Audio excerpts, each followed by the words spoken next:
당신 또 실수했어. 이런 바보 같은. 해운대 별장 주방에서 들려오는 차가운 질책 소리.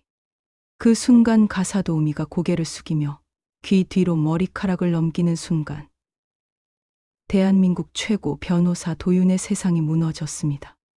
20해 전 7살 딸 가은이 부끄러워할 때마다 하던 바로 그 버릇이었기 때문입니다. 죽었다고 여겨졌던 딸이 사돈집 별장에서 가사도우미로 일하고 있다는 충격적인 진실. 하지만 이것은 시작에 불과했습니다. 구독과 좋아요로 이 충격적인 진실의 전말을 놓치지 마세요.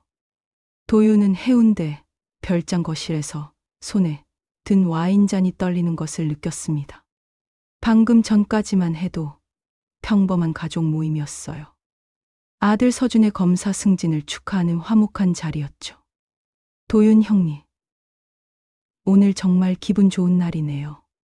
서준 검사님 덕분에 우리 가족들이 든든합니다. 사돈 장명호 회장이 만족스럽게 웃으며 말했습니다. 그의 며느리 지연은 완벽한 미소로 손님들을 극진히 모시고 있었어요. 마치 드라마 속 이상적인 며느리처럼 말이죠. 하지만 도윤의 시선은 온통 주방 쪽으로 향해 있었습니다. 방금 전 그곳에서 본 장면이 머릿속에서 떠나지 않았거든요. 나래야, 또 그렇게 설거지해. 제대로 좀 해. 지연의 목소리가 주방에서 다시 들려왔습니다. 아까와는 완전히 다른 톤이었어요. 손님들 앞에서 보여주던 천사 같은 모습과는 정반대였죠. 그때 젊은 여성이 조심스럽게 디저트 접시를 들고 나왔습니다. 고개를 푹 숙인 채로요. 도윤의 심장이 다시 한번 요동쳤습니다. 그 여성이 접시를 내려놓으며 실수로 손님 중 한 명과 눈이 마주쳤어요. 그 순간 부끄러워하며 귀 뒤로 머리카락을 넘기는 동작. 도윤은 숨을 멈췄습니다. 가은아. 7살 딸이 낯선 사람 앞에서 수줍어할 때마다 하던 바로 그 버릇이었습니다. 심지어 눈빛까지 똑같았어요. 맑고 순수하지만 어딘가 슬픔이 서린 그런 눈빛. 나래라는 분이 언제부터 이곳에서 일하게 되었나요? 도윤이 최대한 자연스럽게 장명호에게 물었습니다. 목소리가 떨리지 않도록 애를 써야 했어요.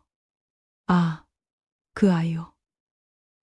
한 5년 정도 됐나? 지연이가 데려온 아이인데 참 순하고 말도 잘 들어요. 그런데 왜 그러세요? 아니에요. 그냥 어딘가에서 본 것 같아서요. 도윤은 억지로 미소를 지으며 답했습니다. 하지만 속은 완전히 뒤죽박죽이었어요. 5년 전이라면 가은이가 22살이었을 때 실종된 지 15년이 지난 후였죠. 나래야, 뭐하고 있어? 빨리 정리해. 지연의 날카로운 목소리가 또다시 주방에서 울려 퍼졌습니다. 이번에는 더욱 차가웠어요. 손님들이 있는 자리에서도 이런 식이라면 평소에는 얼마나 심했을까요? 도윤은 계단참으로 올라가 화장실을 찾는 척했습니다. 사실은 주방을 더 자세히 관찰하고 싶었거든요. 계단 중간에서 주방이 한눈에 내려다 보였어요. 그때 충격적인 장면을 목격했습니다. 지연이 나래의 뺨을 차갑게 때리고 있었던 거예요. 몇 번을 말해야 알아듣겠어. 손님 앞에서 실수하면 안 된다고 했잖아. 나래는 아무 말도 하지 않고 그 모진 말을 듣고 있었습니다. 고개를 숙인 채로 마치 그것이 당연한 일이라는 듯이요. 도윤의 주먹이 저절로 쥐어졌습니다. 혈관이 터질 것 같은 분노가 치밀어 올랐어요. 저 여성이 정말 가은이라면, 자신의 딸이 이런 고통을 당하고 있다면, 혹시 도윤의 입에서 작은 중얼거림이 새어나왔습니다. 확신은 아니었지만 의심은 확신으로 바뀌어가고 있었어요. 도윤은 그날 밤 한잠도 이루지 못했습니다. 나래의 모습이 계속 머릿속을 맴돌았거든요. 새벽 5시. 그는 결국 침대에서 일어나 서재로 향했습니다. 기태야, 미안하다. 이른 시간에. 도윤은 20년 지기 비서 남기태에게 전화를 걸었습니다. 기태는 단순한 비서가 아니었어요. 변호사 일을 시작할 때부터 함께한 동반자였죠. 회장님, 무슨 일이세요? 목소리가 이상하신데. 급한 일이 있다. 해운대 별장에 나래라는 가사 도우미가 있는데 이 사람의 동선을 파악해줘. 조심스럽게, 들키지 않게. 혹시 가은 양과 관련된 건가요? 기태는 도윤의 사정을 가장 잘 아는 사람이었습니다. 가은이 실종됐을 때도 함께 밤낮으로 찾아다녔던 사람이었거든요. 확실하지는 않다. 하지만 버릇이 똑같아. 귀 뒤로 머리카락 넘기는 그 동작 말이야. 기태는 잠시 침묵했습니다. 그도 가은이의 그 사랑스러운 버릇을 기억하고 있었거든요. 알겠습니다. 오늘 바로 시작하겠습니다. 사흘 후, 도윤은 자갈치 시장 근처 작은 카페에 앉아 있었습니다. 기태의 정보에 따르면 나래가 일주일에 한 번씩 이곳에 들른다고 했거든요. 오후 2시 정각, 나래가 카페 문을 열고 들어왔습니다. 도윤의 심장이 다시 한번 격렬하게 뛰기 시작했어요. 나래는 평소처럼 아이스 아메리카노를 주문했습니다. 도윤은 자연스럽게 다가갔어요.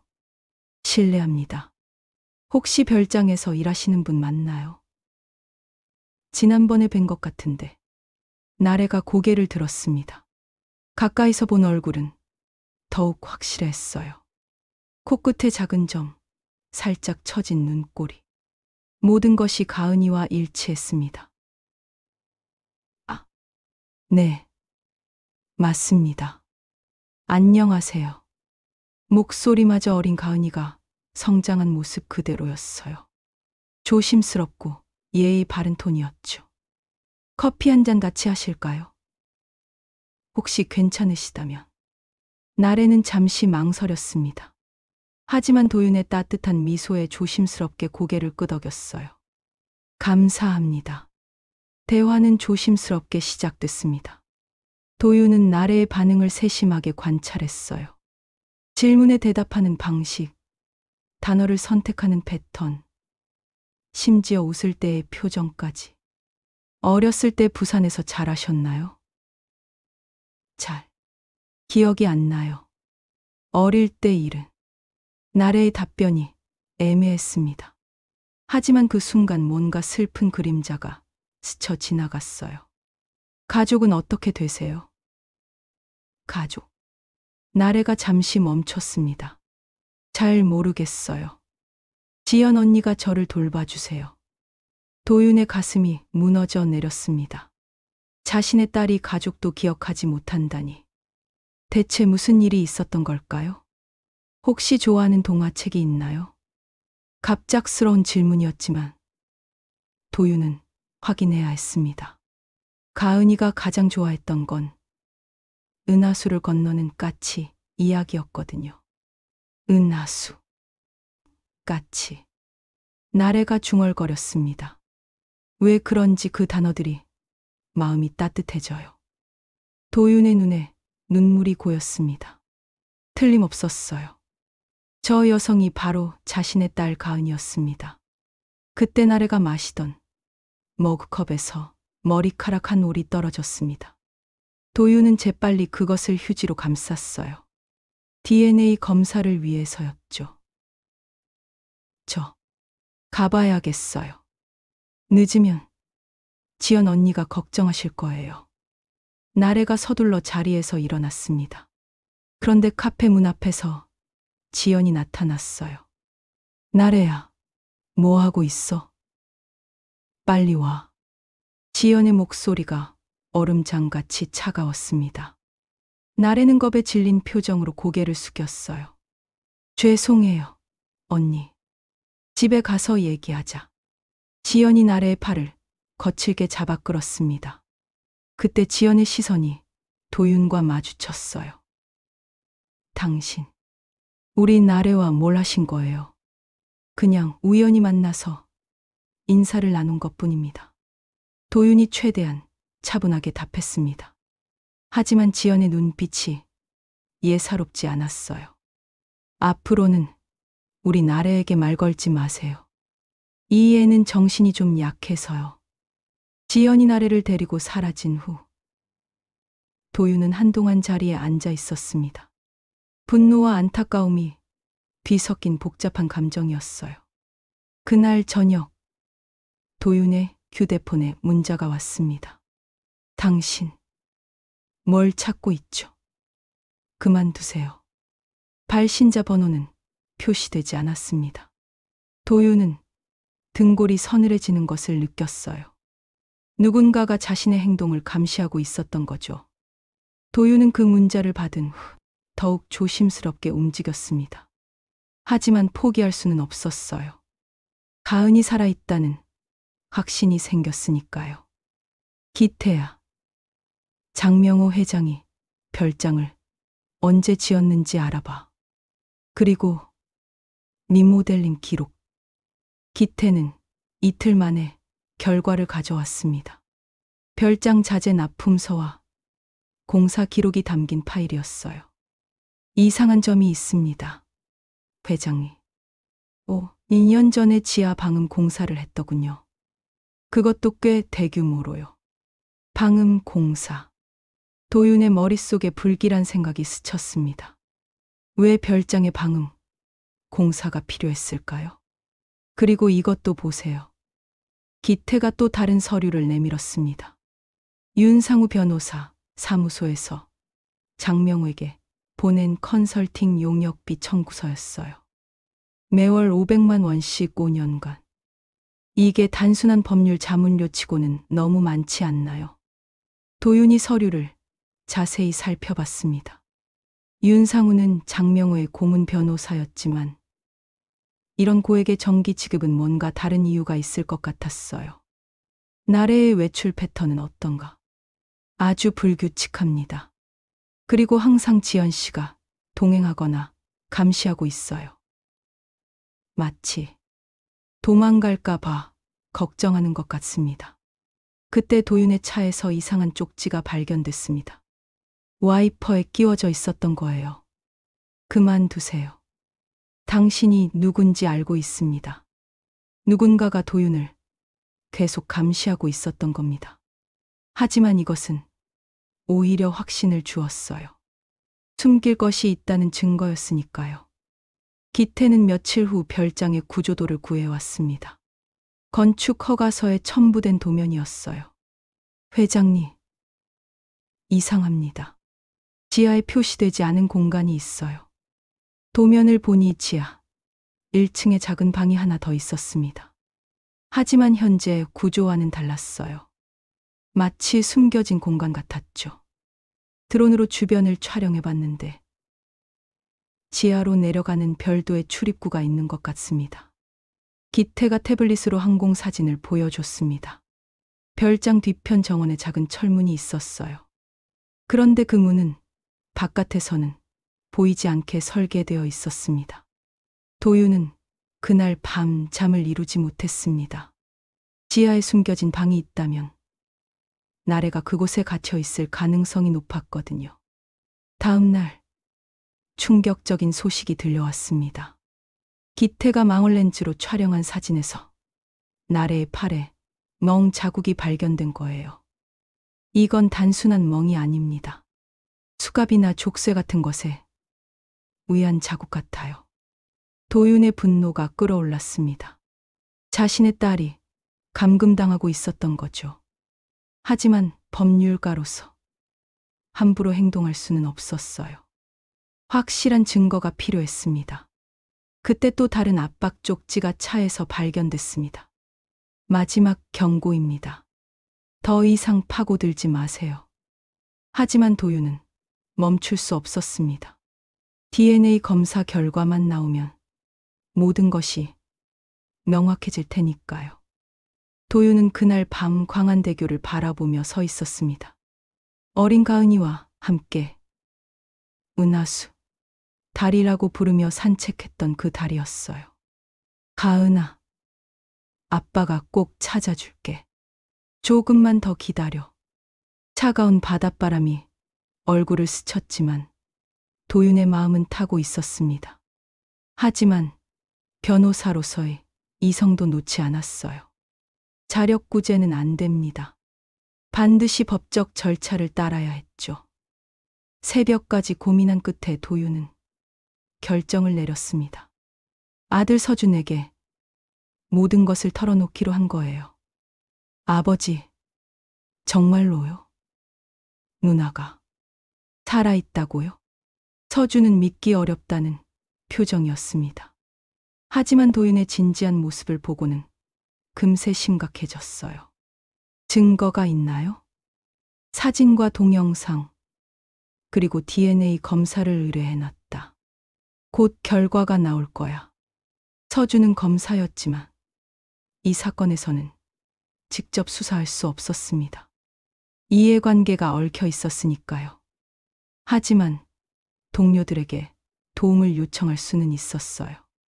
그때 기태에게서 급한 전화가 왔습니다. 회장님, 큰일입니다. 지금 별장에서 나래를 다른 곳으로 옮기고 있어요. 도윤의 심장이 멎을 뻔했습니다. 증거를 인멸하려는 건가요?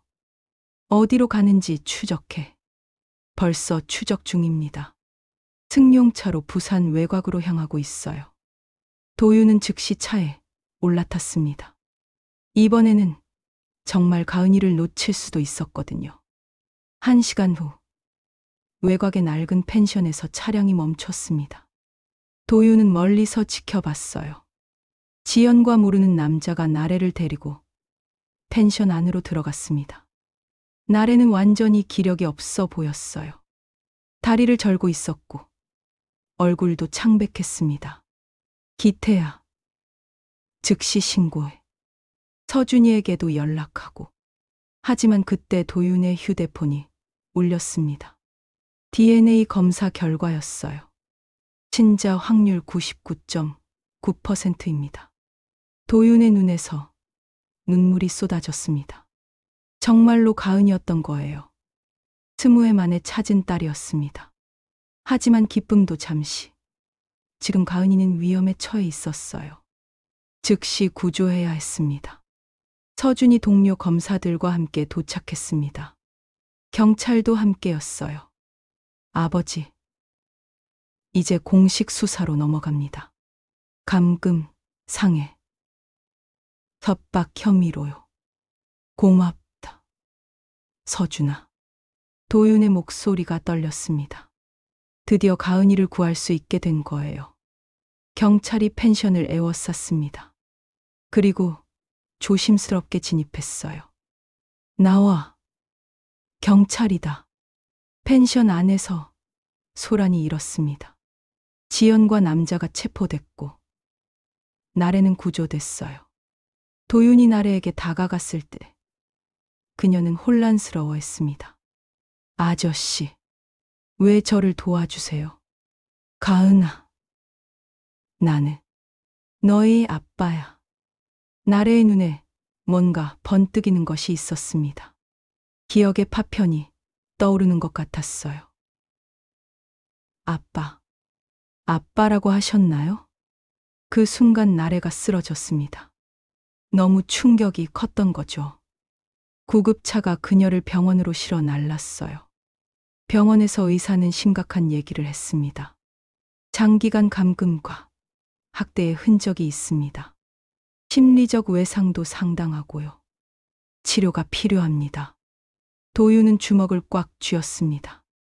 자신의 딸에게 이런 끔찍한 일을 저지른 사람들을 절대 용서할 수 없었어요. 나래가 병원에서 치료받는 동안 수사는 급격히 진전됐습니다. 서준이 맡은 동료 검사팀이 본격적으로 사건을 파헤치기 시작한 거예요. 아버지, 이 사건이 단순한 감금이 아닙니다. 서준이 심각한 표정으로 보고했어요. 장명 회장과 윤상우 변호사, 그리고 지영. 이들이 계획적으로 공모한 게 확실합니다. 수사 결과 충격적인 진실이 드러났습니다. 이들은 도윤의 회사를 적대적 M&A로 인수하려는 계획을 세우고 있었던 거예요. 어떻게 그런 일이 가능하지? 아버지 회사 계열사들의 유동성 위기를 인위적으로 조작했습니다. 가짜 거래, 담보 부풀리기 등등. 서준이 서류를 보여줬어요. 장명우와 윤상우가 주고받은 메시지들이었습니다. 나래를 이용해서 아버지를 흔들려고 했던 것 같습니다. 정신적 충격을 주어 경영, 판단을 흐리게 만들려는. 도윤은 분노로 온몸이 떨렸습니다. 딸을 도구로 이용하려 했다니. 인간이 어떻게 그런 일을 할 수 있을까요? 압수수색 영장은 어떻게 돼? 내일 별장과 윤상우 사무실을 동시에 압수수색합니다. 하지만 그때 도윤에게 내용 증명이 도착했습니다. 장명우 측에서 보낸 거였어요. 주거침입, 명예훼손으로 역고발하겠다는 내용입니다. 웃기는 소리네. 오히려 잘 됐어. 법정에서 정정당당히 승부하자는 거잖아. 도윤은 오히려 당당했습니다. 진실은 하나였으니까요. 다음 날 압수수색이 시작됐습니다. 별장 지하에서 충격적인 증거들이 쏟아져 나왔어요. 나래가 생활했던 작은 방에는 잠금 장치가 여러 개 있었습니다. 바깥에서만 열 수 있는 구조였어요. 그리고 방음 시설도 완벽했습니다. 이건 완전히 감옥이네요. 수사관이 분노에 찬 목소리로 말했습니다. 방 안에서는 나래가 쓴 것으로 보이는 글들이 발견됐어요. 기억을 되찾으려고 끄적거린 메모들이었습니다. 아빠, 엄마, 광안대교, 은하수. 도윤은 그 메모를 보며 눈물을 흘렸습니다. 딸이 그 고통 속에서도 가족을 기억하려고 노력했던 거예요. 윤상우의 사무실에서도 결정적 증거가 나왔습니다. 장명호와 나눈 대화 녹음 파일이었어요. 나래를 계속 관리해야 해. 도윤이 흔들리면 우리 계획이 수월해질 거야. 걱정 마. 지연이가 확실히 통제하고 있어. 그 애는 이제 우리 없이는 못 살아. 녹음 파일의 내용은 끔찍했습니다. 인간을 물건처럼 취급하는 대화였어요. 서준이 휴대폰, 포렌식 결과도 가져왔습니다. 지연과 윤상우 사이에 M&A 관련 대화가 수백 건 있습니다. 자금 흐름도 모두 추적됐고요. 이제 확실한 증거가 나왔구나. 도윤이 안도의 한숨을 내쉬었습니다. 하지만 윤상우는 이미 도주한 상태였어요. 공항과 항만을 모두 봉쇄했습니다. 곧 잡힐 겁니다. 한편 나래는 병원에서 조금씩 회복하고 있었습니다. 전문 상담사와 함께 치료받으며 기억을 되찾아가고 있었어요. 아빠, 정말 제 아빠인가요? 나래가 조심스럽게 물었습니다. 아직은 혼란스러워했지만 점점 기억이 돌아오고 있었어요. 그럼, 가은아, 너는 내 소중한 딸이야. 도윤이 나래의 손을 꼭 잡았습니다. 20회 만에 느끼는 딸의 손길이었어요. 광안대교, 은하수 다리. 기억나요. 나래의 눈에 눈물이 고였습니다. 어린 시절의 행복한 기억들이 조금씩 돌아오고 있었거든요. 그때 간병인이 급히 뛰어왔습니다. 윤상우가 체포됐다고 합니다. 도윤은 마침내 안도했습니다. 이제 모든 공범들이 잡혔으니까요. 윤상우가 인천공항에서 체포됐다는 소식과 함께 본격적인 압수수색이 시작됐습니다. 서준이 이끄는 수사팀은 별장 지하실로 향했어요. 조심해서 들어가세요. 증거인멸 가능성이 있습니다. 수사관들이 지하로 내려가는 계단에서 멈췄습니다. 철문이 여러 겹으로 잠겨 있었거든요. 이걸 보세요. 바깥에서만 열 수 있는 구조네요. 자물쇠를 열고 들어간 지하실은 충격 그 자체였습니다. 완전히 외부와 차단된 공간이었어요. 작은 침실에는 한 사람이 겨우 누울 수 있는 침대가 있었습니다. 벽에는 달력이 걸려 있었는데 날짜마다 작은 선이 그어져 있었어요. 나래가 하루하루를 세며 버텨온 흔적이었죠. 이건 감옥이 아니라 고문실이네요. 포렌식 팀이 방 안을 조사했습니다. 곳곳에서 나래의 생활 흔적이 발견됐어요. 하지만 그 어떤 것도 정상적인 생활은 아니었습니다. 냉장고에는 최소한의 음식만 있었어요. 그것도 유통기한이 지난 것들이 대부분이었죠. 식자재 구입 기록을 보니 한 사람이 먹기에도 부족한 양이었습니다. 학대의 증거네요. 도윤이 지하실을 직접 보고는 주먹을 꽉 쥐었습니다. 딸이 이런 곳에서 5년간 살았다니. 상상만 해도 가슴이 찢어질 것 같았어요. 한편 나래는 전문가들과 함께 진술을 시작했습니다. 임상심리 전문가와 언어치료사가 동행했어요. 처음에는 기억이 없었어요. 그냥 깨어났는데 지연 언니가 저를 돌봐준다고 했어요. 나래의 진술이 시작됐습니다. 목소리는 여전히 떨렸지만 점점 또렷해지고 있었어요. 언니는 제가 사고로 기억을 잃었다고 했어요. 그래서 감사하게 생각하라고. 언제부터 이상하다고 느꼈나요? 지하방에 갇힌 건 작년부터였어요. 그전에는 별장 다락방에서 살았거든요. 나래의 증언에 따르면 처음에는 단순한 가사 도우미로 일했다고 해요. 하지만 점점 통제가 심해져 급기야 지하에 감금됐던 거죠. 왜 도망가지 않았나요? 갈 곳이 없었어요. 그리고 무서웠어요. 언니가 저를 찾아서 더 심하게 혼낼까봐. 심리적 지배가 얼마나 무서운지 보여주는 증언이었습니다. 그때 서준이 새로운 증거를 가져왔어요. 지연의 휴대폰에서 나래를 감시하는 앱이 발견됐습니다. 위치 추적, 통화 녹음까지 가능한 앱이었어요.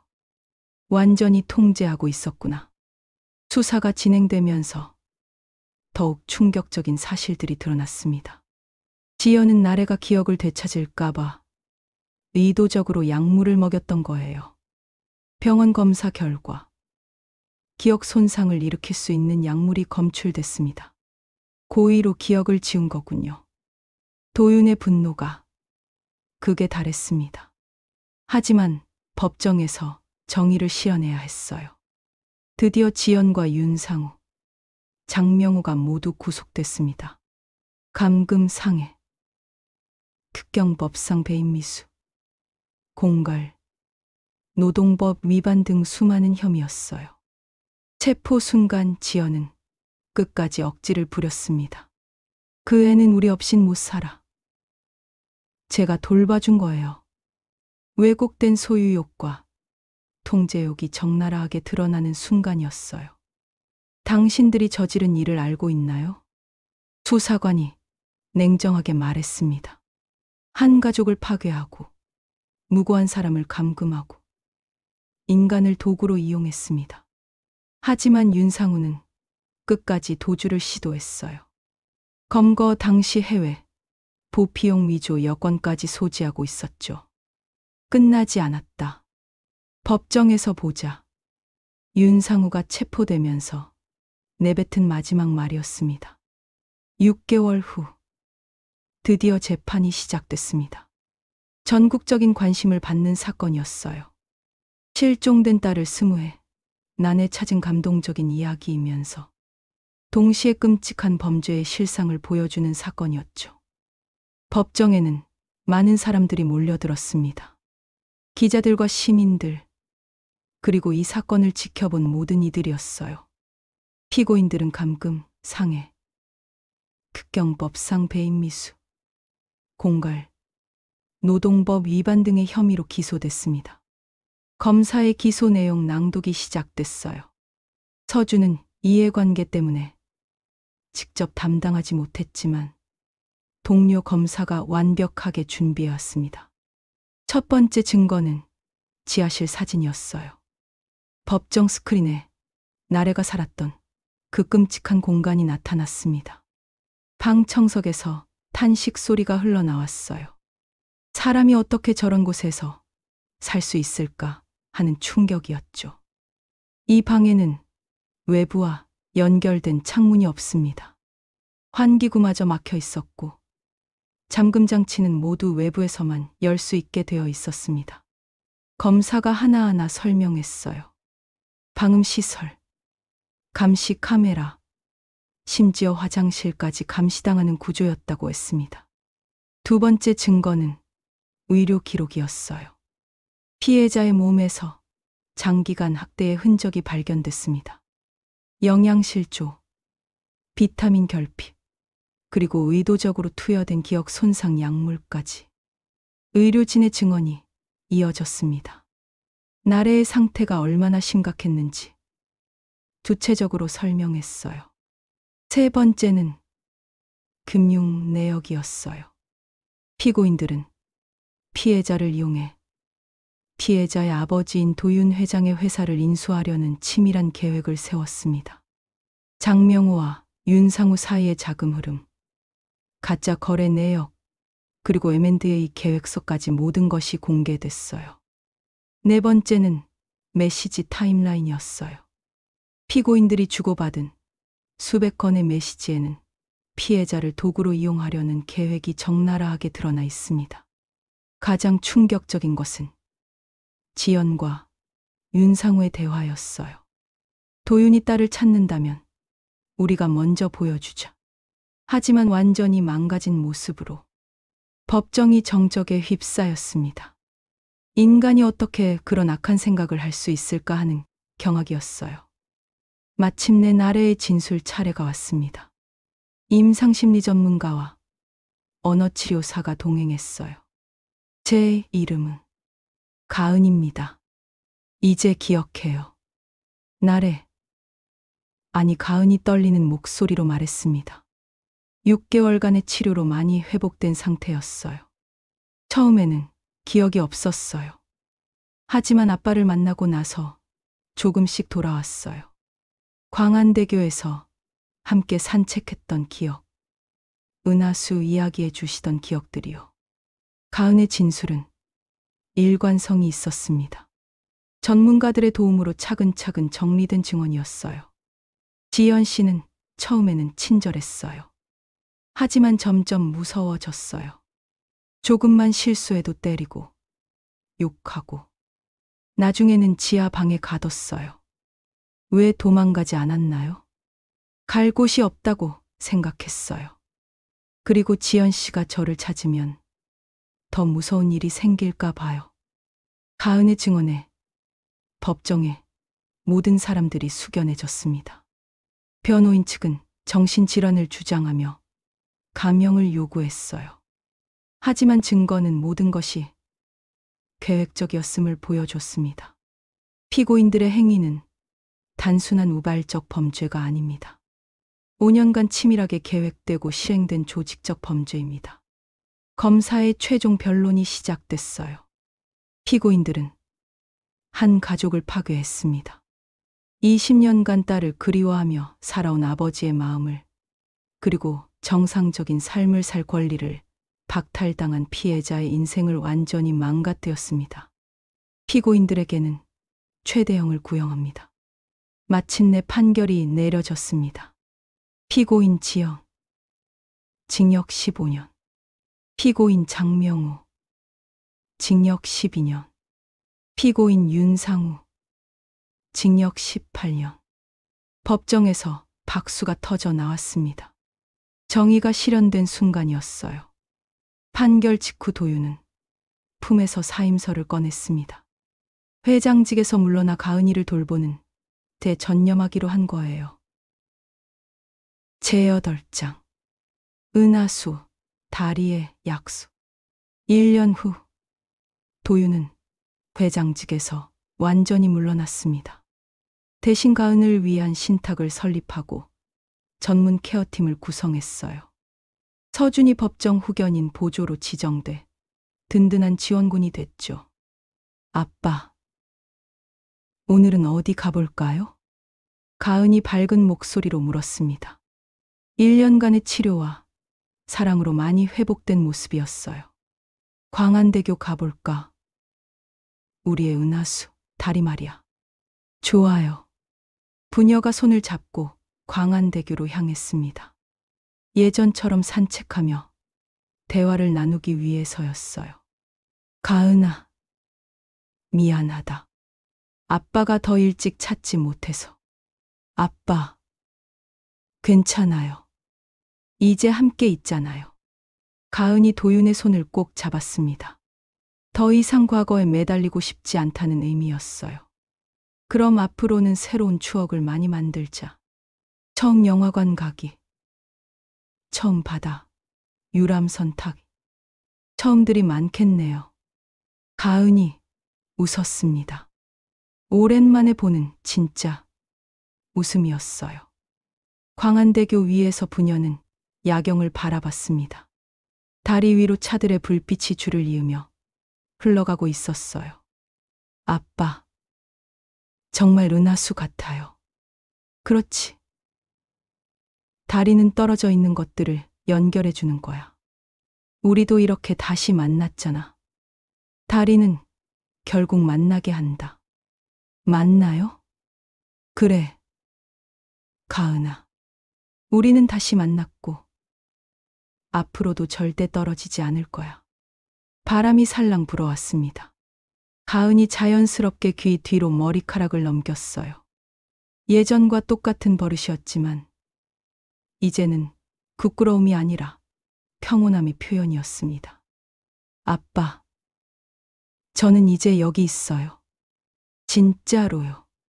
가은의 목소리에는 확신이 담겨 있었어요. 더 이상 사라지지 않겠다는, 이곳이 자신의 진짜 집이라는 확신이었죠. 다리 위에서 장노출로 찍은 사진처럼 수많은 빛들이 한 점으로 모여들고 있었습니다. 과거의 아픔과 현재의 행복, 그리고 미래의 희망이 모두 하나로 연결되는 순간이었어요. 가은아, 사랑한다. 저도 사랑해요. 아빠. 부녀의 약속이 은하수, 다리 위에서 영원히 빛나고 있었습니다. 20해의 기다림 끝에 찾은 딸, 그리고 새롭게 시작하는 아버지와 딸의 이야기. 광안대교의 불빛처럼 끝없이 이어질 그들의 사랑 이야기였습니다.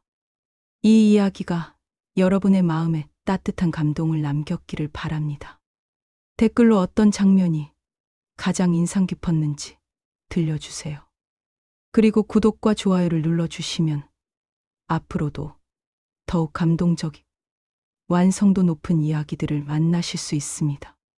진정한 가족의 사랑이 모든 시련을 이겨낼 수 있다는 메시지와 함께 정의는 반드시 승리한다는 희망적인 결말로 우리의 이야기를 마무리합니다. 다음에도 더욱 흥미진진한 이야기로 찾아뵙겠습니다. 우리 계획이 수월해질 거야. 걱정 마. 지연이가 확실히 통제하고 있어. 그 애는 이제 우리 없이는 못 살아. 녹음 파일의 내용은 끔찍했습니다. 인간을 물건처럼 취급하는 대화였어요. 서준이 휴대폰, 포렌식 결과도 가져왔습니다. 지연과 윤상우 사이에 M&A 관련 대화가 수백 건 있습니다. 자금 흐름도 모두 추적됐고요. 이제 확실한 증거가 나왔구나. 도윤이 안도의 한숨을 내쉬었습니다. 하지만 윤상우는 이미 도주한 상태였어요. 공항과 항만을 모두 봉쇄했습니다. 곧 잡힐 겁니다. 한편 나래는 병원에서 조금씩 회복하고 있었습니다. 전문 상담사와 함께 치료받으며 기억을 되찾아가고 있었어요. 아빠, 정말 제 아빠인가요? 나래가 조심스럽게 물었습니다. 아직은 혼란스러워했지만 점점 기억이 돌아오고 있었어요. 그럼, 가은아, 너는 내 소중한 딸이야. 도윤이 나래의 손을 꼭 잡았습니다. 20회 만에 느끼는 딸의 손길이었어요. 광안대교, 은하수 다리. 기억나요. 나래의 눈에 눈물이 고였습니다. 어린 시절의 행복한 기억들이 조금씩 돌아오고 있었거든요. 그때 간병인이 급히 뛰어왔습니다. 윤상우가 체포됐다고 합니다. 도윤은 마침내 안도했습니다. 이제 모든 공범들이 잡혔으니까요. 윤상우가 인천공항에서 체포됐다는 소식과 함께 본격적인 압수수색이 시작됐습니다. 서준이 이끄는 수사팀은 별장 지하실로 향했어요. 조심해서 들어가세요. 증거인멸 가능성이 있습니다. 수사관들이 지하로 내려가는 계단에서 멈췄습니다. 철문이 여러 겹으로 잠겨 있었거든요. 이걸 보세요. 바깥에서만 열 수 있는 구조네요. 자물쇠를 열고 들어간 지하실은 충격 그 자체였습니다. 완전히 외부와 차단된 공간이었어요. 작은 침실에는 한 사람이 겨우 누울 수 있는 침대가 있었습니다. 벽에는 달력이 걸려 있었는데 날짜마다 작은 선이 그어져 있었어요. 나래가 하루하루를 세며 버텨온 흔적이었죠. 이건 감옥이 아니라 고문실이네요. 포렌식 팀이 방 안을 조사했습니다. 곳곳에서 나래의 생활 흔적이 발견됐어요. 하지만 그 어떤 것도 정상적인 생활은 아니었습니다. 냉장고에는 최소한의 음식만 있었어요. 그것도 유통기한이 지난 것들이 대부분이었죠. 식자재 구입 기록을 보니 한 사람이 먹기에도 부족한 양이었습니다. 학대의 증거네요. 도윤이 지하실을 직접 보고는 주먹을 꽉 쥐었습니다. 딸이 이런 곳에서 5년간 살았다니. 상상만 해도 가슴이 찢어질 것 같았어요. 한편 나래는 전문가들과 함께 진술을 시작했습니다. 임상심리 전문가와 언어치료사가 동행했어요. 처음에는 기억이 없었어요. 그냥 깨어났는데 지연 언니가 저를 돌봐준다고 했어요. 나래의 진술이 시작됐습니다. 목소리는 여전히 떨렸지만 점점 또렷해지고 있었어요. 언니는 제가 사고로 기억을 잃었다고 했어요. 그래서 감사하게 생각하라고. 언제부터 이상하다고 느꼈나요? 지하방에 갇힌 건 작년부터였어요. 그전에는 별장 다락방에서 살았거든요. 나래의 증언에 따르면 처음에는 단순한 가사도우미로 일했다고 해요. 하지만 점점 통제가 심해졌고 급기야 지하에 감금됐던 거죠. 왜 도망가지 않았나요? 갈 곳이 없었어요. 그리고 무서웠어요.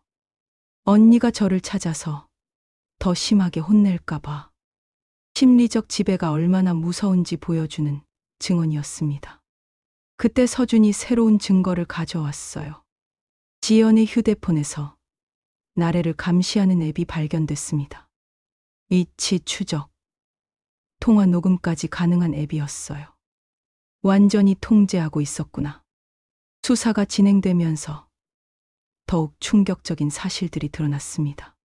지연은 나래가 기억을 되찾을까봐 의도적으로 약물을 먹였던 거예요. 병원 검사 결과 기억 손상을 일으킬 수 있는 약물이 검출됐습니다. 고의로 기억을 지운 거군요. 도윤의 분노가 극에 달했습니다. 하지만 법정에서 정의를 시현해야 했어요. 드디어 지연과 윤상우, 장명호가 모두 구속됐습니다. 감금 상해, 특경법상 배임미수, 공갈, 노동법 위반 등 수많은 혐의였어요. 체포 순간 지연은 끝까지 억지를 부렸습니다. 그 애는 우리 없인 못 살아. 제가 돌봐준 거예요. 왜곡된 소유욕과 통제욕이 적나라하게 드러나는 순간이었어요. 당신들이 저지른 일을 알고 있나요? 수사관이 냉정하게 말했습니다. 한 가족을 파괴하고 무고한 사람을 감금하고 인간을 도구로 이용했습니다. 하지만 윤상우는 끝까지 도주를 시도했어요. 검거 당시 해외 보피용 위조 여권까지 소지하고 있었죠. 끝나지 않았다. 법정에서 보자. 윤상우가 체포되면서 내뱉은 마지막 말이었습니다. 6개월 후 드디어 재판이 시작됐습니다. 전국적인 관심을 받는 사건이었어요. 실종된 딸을 20해 만에 찾은 감동적인 이야기이면서 동시에 끔찍한 범죄의 실상을 보여주는 사건이었죠. 법정에는 많은 사람들이 몰려들었습니다. 기자들과 시민들, 그리고 이 사건을 지켜본 모든 이들이었어요. 피고인들은 감금, 상해, 특경법상 배임미수, 공갈, 노동법 위반 등의 혐의로 기소됐습니다. 검사의 기소 내용 낭독이 시작됐어요. 서준은 이해관계 때문에 직접 담당하지 못했지만 동료 검사가 완벽하게 준비해왔습니다. 첫 번째 증거는 지하실 사진이었어요. 법정 스크린에 나래가 살았던 그 끔찍한 공간이 나타났습니다. 방 청석에서 탄식 소리가 흘러나왔어요. 사람이 어떻게 저런 곳에서 살 수 있을까 하는 충격이었죠. 이 방에는 외부와 연결된 창문이 없습니다. 환기구마저 막혀 있었고 잠금 장치는 모두 외부에서만 열 수 있게 되어 있었습니다. 검사가 하나하나 설명했어요. 방음 시설, 감시 카메라, 심지어 화장실까지 감시당하는 구조였다고 했습니다. 두 번째 증거는 의료 기록이었어요. 피해자의 몸에서 장기간 학대의 흔적이 발견됐습니다. 영양실조, 비타민 결핍, 그리고 의도적으로 투여된 기억 손상 약물까지. 의료진의 증언이 이어졌습니다. 나래의 상태가 얼마나 심각했는지 구체적으로 설명했어요. 세 번째는 금융 내역이었어요. 피고인들은 피해자를 이용해 피해자의 아버지인 도윤 회장의 회사를 인수하려는 치밀한 계획을 세웠습니다. 장명호와 윤상우 사이의 자금 흐름, 가짜 거래 내역, 그리고 M&A 계획서까지 모든 것이 공개됐어요. 네 번째는 메시지 타임라인이었어요. 피고인들이 주고받은 수백 건의 메시지에는 피해자를 도구로 이용하려는 계획이 적나라하게 드러나 있습니다. 가장 충격적인 것은 지연과 윤상우의 대화였어요. 도윤이 딸을 찾는다면 우리가 먼저 보여주자. 하지만 완전히 망가진 모습으로 법정이 정적에 휩싸였습니다. 인간이 어떻게 그런 악한 생각을 할 수 있을까 하는 경악이었어요. 마침내 나래의 진술 차례가 왔습니다. 임상심리 전문가와 언어치료사가 동행했어요. 제 이름은 가은입니다. 이제 기억해요. 나래. 아니, 가은이 떨리는 목소리로 말했습니다.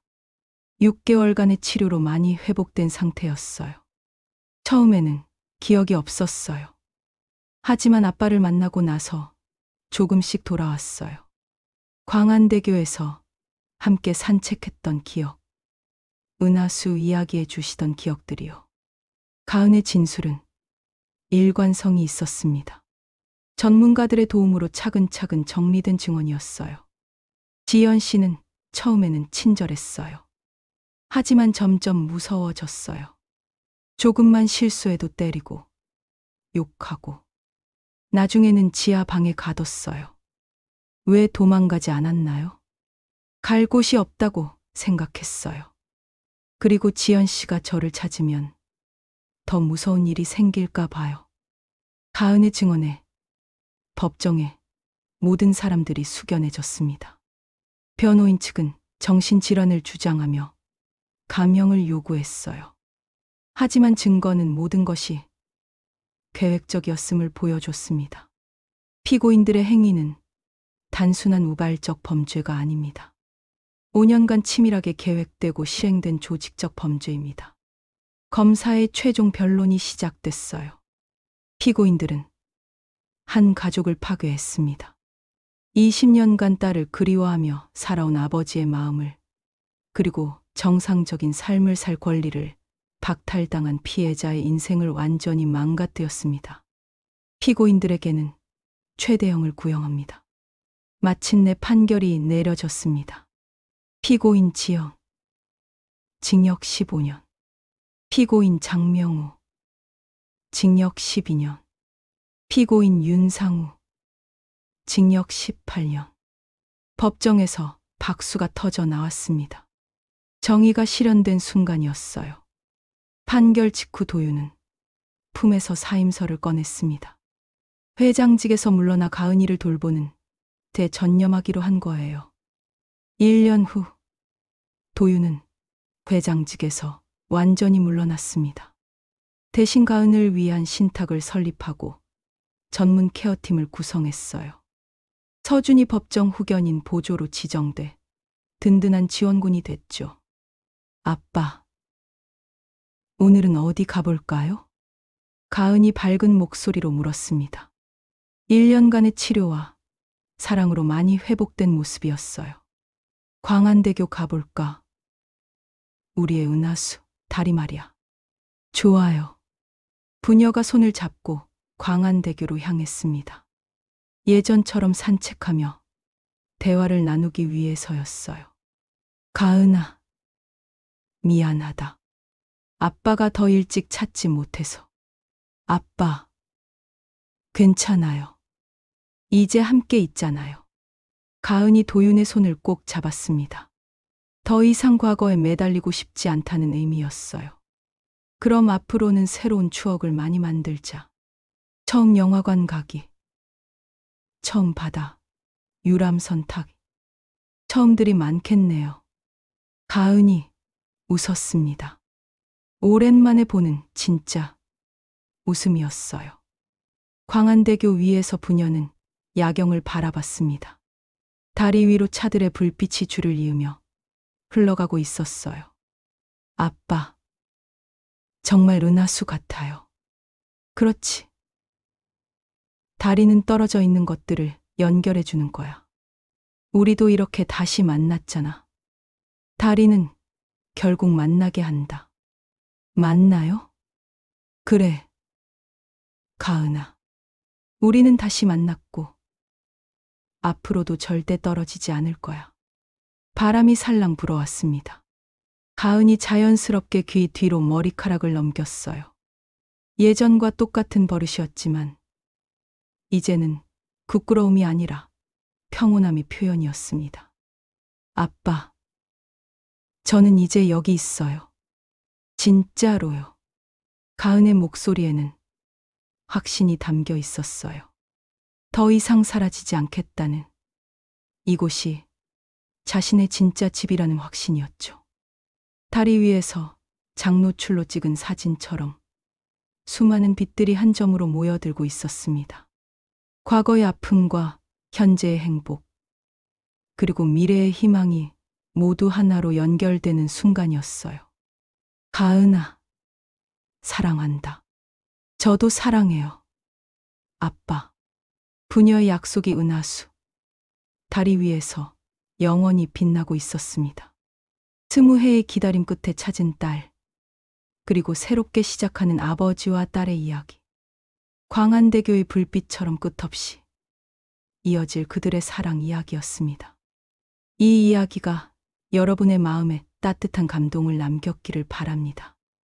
댓글로 어떤 장면이 가장 인상 깊었는지 들려주세요. 그리고 구독과 좋아요를 눌러주시면 앞으로도 더욱 감동적이고 완성도 높은 이야기들을 만나실 수 있습니다.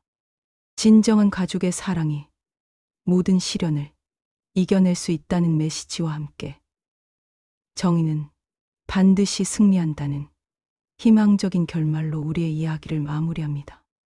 다음에도 더욱 흥미진진한 이야기로 찾아뵙겠습니다.